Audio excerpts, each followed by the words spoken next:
time to maximize profitability and cash flow. It's time to learn habits and hacks from the best e-com CEOs. It's time for Return on Podcast with me, Tyler Jeffcoat. All right. Hey guys, Tyler Jeffcoat with Seller Accountant, and in today's video, I want to talk to you about one of the most important things you and I have to do as owners of our online or Amazon brands. At Seller Accountant, we call this keep, kill, or cuddle. And what this really is it's a decision matrix for looking at the SKU profitability of each and every one of our products. Obviously, there's some of them that are no-brainers. We got to keep them. If they're premium, we don't want to ever stock out of them. Those are our heroes. We have some that need some nurturing. They need some cuddling to try to get them back up above the line. And then we sometimes have to have the courage to kill the products that aren't doing well. So what I wanted to do for today's video is I want to show you a free tool that I have. So if you go to our website, selleraccountant.com, I actually recently had the privilege of speaking at an EU, kind of an international Amazon conference. So there's a resources page called EU Resources that's dialed in for that, and all sorts of cool stuff you can check out here. But if you go right below the little funny mugshot video of me, I've got 4 tools here that are free. I don't need your email address. I mean, first of all, I'd love to have you in the newsletter. If you want to get more information from us, put your email address in down here. This is great. But you literally can just click on the free tool. And if you want to know how the tool works, you can use this video to learn more about it. But if you click on it, it'll literally just drop you right into the Google Doc where you can make a copy of it and do whatever you want to do with it. And so let me show you how I view using a SKU level profitability to keep, cuddle, or kill products. So, all right.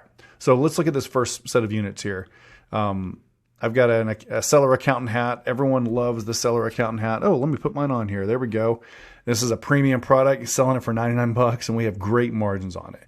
Now, I will say this. There are still products, probably not a hat to be honest with you, but there are still products that our clients build that just have outrageously good margins, like this first row here. They have really low refund rates. They have very small cost of goods sold.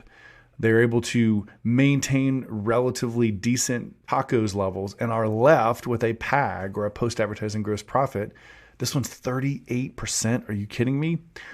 This is not impossible. Now, this was much more common 10 years ago, but if you find yourself scaling a product that has better than 35% margin after Amazon fees, after advertising, after your cost of goods sold, storage, that kind of thing, that is a golden hero product. And that is not only a keep, but it is a keep at all cost. I want to prioritize never stocking out of that particular SKU, right? That's crucial. And then you're going to have some products that are pretty good. Like I would say this second one here is a pretty good product. Like this is a 25% profit margin after advertising. It's a decent little product here. It's probably the target for all your products. This one in my mind is also a keep. This is one where, all right, you know what? We want to make sure we stay in stock. Yes, it's not quite as sexy or flashy as the top product, but this still falls pretty neatly into the hero category. We may have some things we can optimize around our ad efforts to not waste, those tacos dollars.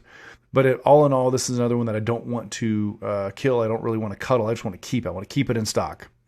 Now, when we look down here at the 2 coffee mugs that I'm mentioning here, we start getting to a point. And in fact, let me just lower the price on this one just a little bit more. Yeah, this is a really common situation that we see here at Seller Accountant, where the product used to be really good, but there's a lot of competitive pressure right now. But our cost of goods sold hasn't really gone down. And as a result, we find ourselves with a profit margin that's less than 20%, like the one you can see on the screen here. This one has a PAG of 15%. Yikes. With the current interest rates, that's a really difficult way to make a living and is not what I recommend. But before we just go and kill this product, we need to work through a cuddle, a nurture sequence.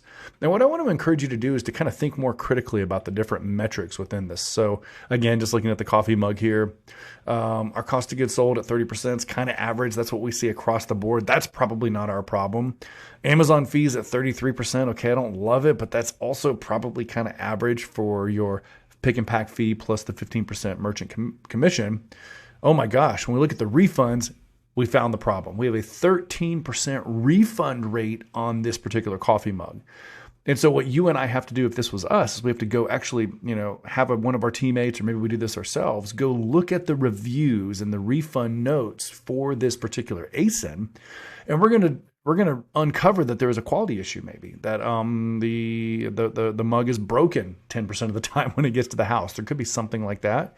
And you can immediately double your margins on this particular product by just going to your supplier and fixing the quality issue, right? Or holding them accountable for some bum units that they send you. It could be a quality issue, or refunds could happen because you have confusing messaging. Maybe somebody thought they were buying another company's coffee mug, and they accidentally bought seller accountant because I mislabeled my listing bullet points. They're going to refund it because they don't want my coffee mug, right? And so that would be an example of how to cuddle a SKU. I want to really take a close look at what's going on. I want to kind of put it on probation, and I want to help my marketing team, my sourcing team, my quality assurance team align around fixing this product so that it's viable.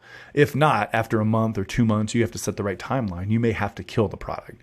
Now let's look at the bottom one here. So this one also has a refund issue, but this one has a core profit margin problem. And this is, if I were to give you kind of what's the clearest picture that you might have a product that has to die, it's if cost of goods sold and tacos are relatively high.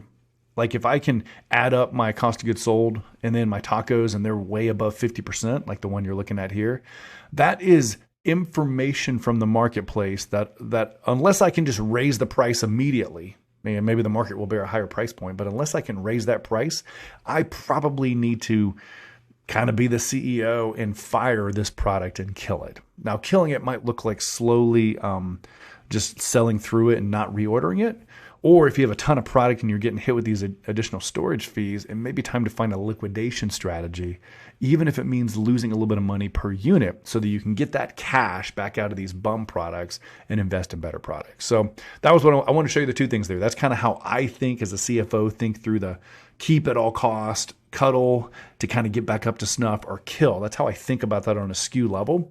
And I also just wanted to share with you again, I'm sure these pages the names will change over time, but right now on Seller Accountant's website, if you hover over resources, go down to EU resources, because I just happened to be a speaker last month at an international Amazon conference there, you can see the free tools that I offer that audience. I'll offer them to you too. They're free. They don't cost anything. You can just click here. You don't have to put in an email address. You don't have to give me anything. Just use the tools. And I just encourage you to go find a recent set of data, at least a month, and download that data from your favorite tool and do an analysis, a deep dive of each of the ASINs in your catalog, making sure that you always keep the ones in stock that are great, that you nurture the ones that are bad, and occasionally you have to kill a product so that you can free up that capital to make your investments elsewhere. So Tyler Jeffcoat, Seller Accountant, thank you for listening to this video. If you like it, I'd appreciate it if you liked and subscribed to the channel. We're trying to grow our channel and create great content around investing, e-commerce, making better choices, ultimately being able to exit for a maximum value next year. Until next time, take care.